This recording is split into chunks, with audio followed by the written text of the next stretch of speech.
Thank you for joining me today. I'm excited because I want to talk about one of my favorite topics, and that is the topic of potential, specifically your potential. You might be wondering, Elizabeth, don't you normally talk about students and children and how we can love and serve and help them develop their capacities? Yes, but today we're going to take an indirect route and talk to the adult inside of you, who you are as an adult and how you perceive your own potential, because how you perceive and respond to your potential and your environment directly will impact where you go and what you accomplish in life. You see, you were made for more. In fact, you were magnificently made for more. So set aside your preconceived notions about yourself and what you can and cannot accomplish. Instead, I invite you to come with me on this quick little journey with an open heart and a ready mind. Here we go. There are several things that will limit your ability to be more, to pursue and become the things that you are really capable of becoming. Here's the first one. Poor self-perception is going to limit your capacity to grow. What do I mean by that? If you see yourself as not very capable, not very smart, not very diligent, not very attractive, if you see yourself as limited, it will absolutely impact your ability to grow and accomplish great things. So what do? Well, instead of viewing yourself as less capable, you want to take on a mindset of maybe I cannot do that yet, or maybe I'm not very skilled in that area yet, but I am open to and interested in learning how to do that, or becoming more skilled, or growing in that area.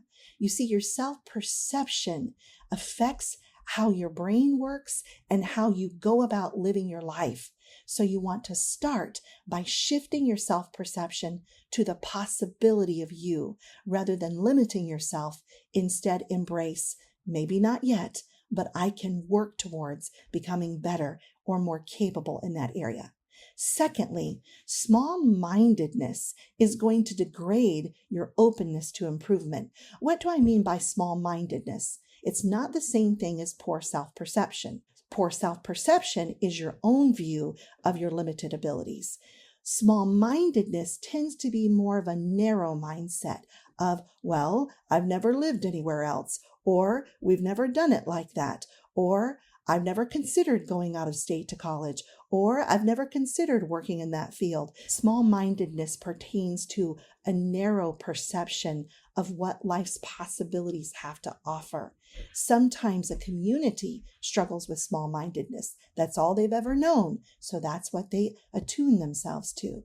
However, life is really very vast and broad and beautiful, and your first step towards achieving more and being more is to open your mind to the possibilities that life has to offer.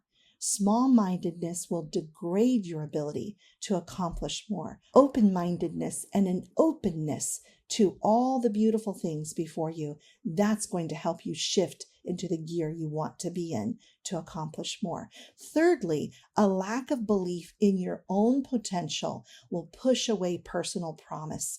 So we talked earlier about self-perception. If you perceive yourself as not being capable, it does negatively impact the way you go about things and approach things. Likewise, if you really don't believe that you even have the capability or the potential to go to college or to get a better job or to do a different thing with exercise or the way you organize your home, that is going to keep you from fulfilling personal promise that lies within you. Your lack of belief in your potential, as in you don't believe it's in you. You don't even believe it's possible for you to get there. That is very negative, and it's going to diminish your capacity for more.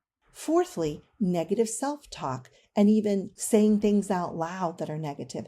That's going to reduce you as a person. Did you know that negative thinking in your mind invites negative neurochemicals? Instead of engaging your brain in positive thinking, which will encourage positive connectivity and positive neurochemical action, negative self-talk will limit your mind. It will keep you from the promise of what you can actually be and do. Many of us engage in negative self-talk without even thinking twice about it. You want to become mindful of the kind of thinking you're doing about yourself.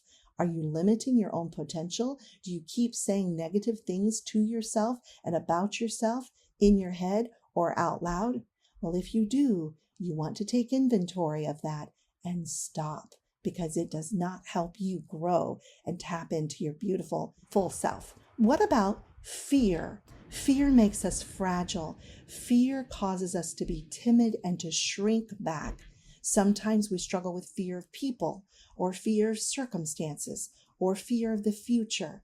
Anything that's full of fear is going to be paralyzing to you. How do I know? Well, I have dealt with lots of fear for most of the decades of my life.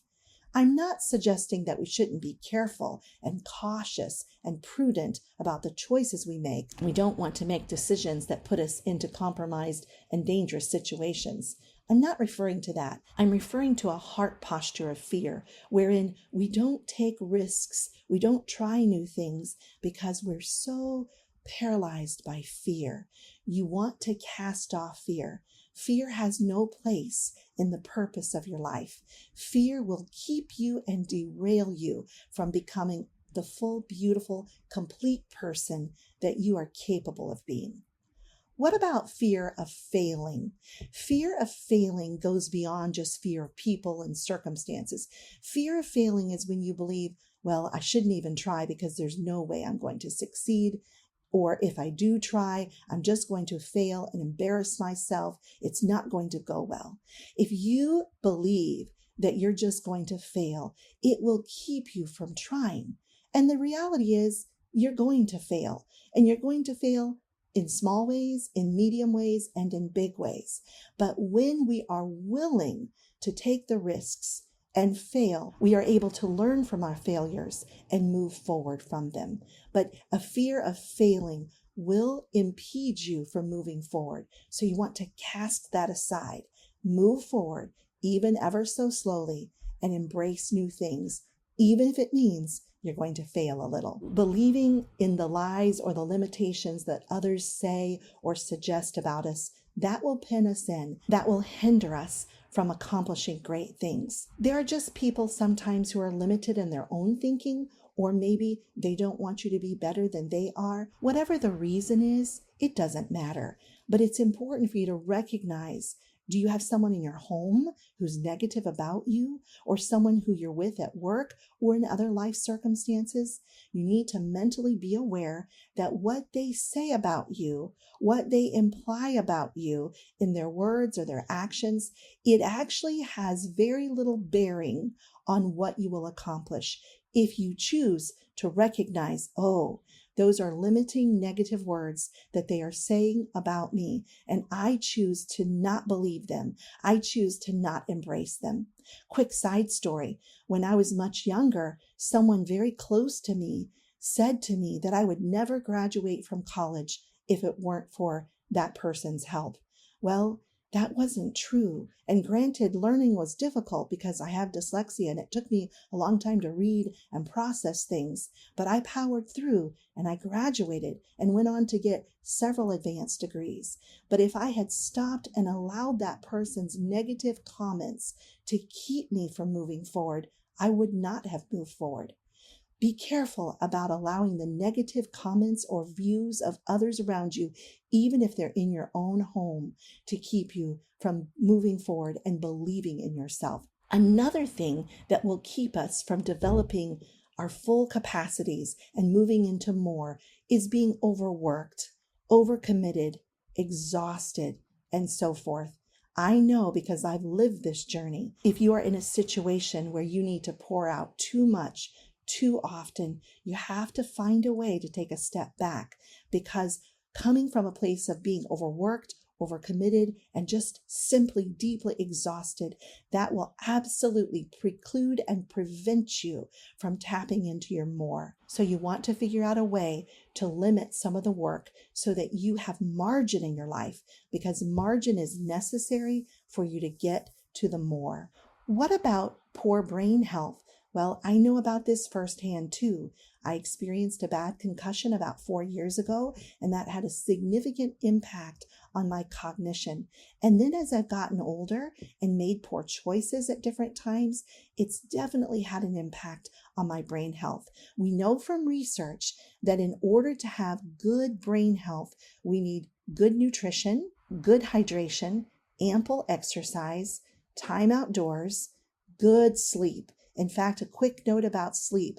Research on sleep continues to tell us that lack of sleep over years can actually lead to significant decrease in cognitive health and even possibly lead to earlier dementia. So quality sleep on a consistent basis is absolutely critical. It's a non-negotiable. We also need positive thinking and gratitude. These are all things that are research-based and shown to increase brain health.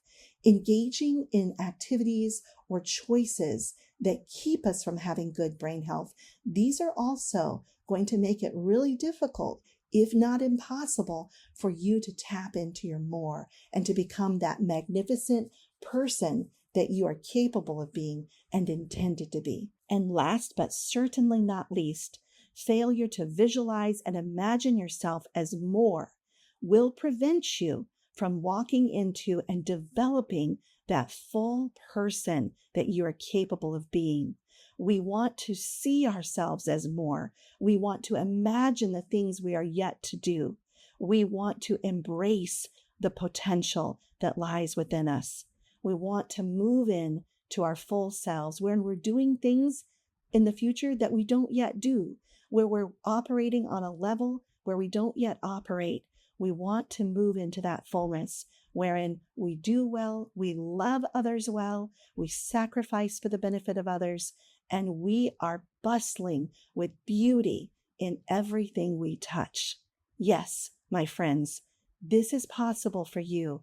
And as you as an adult embrace the more that is within you and turn away from the negativity and the limited self-talk and limiting self-perceptions, and instead believe in the more that is within you and then work to pursue that, you will become an amazing, well-articulated person who is ready to love and pour into children, and just as importantly, be a fabulous example of someone who's walking in the fullness of his or her own potential. So I encourage you, dear lady or gentleman, embrace the beautiful potential within you and turn aside from the negativity. And in so doing, you will lead the way for all the children and others around you to do likewise.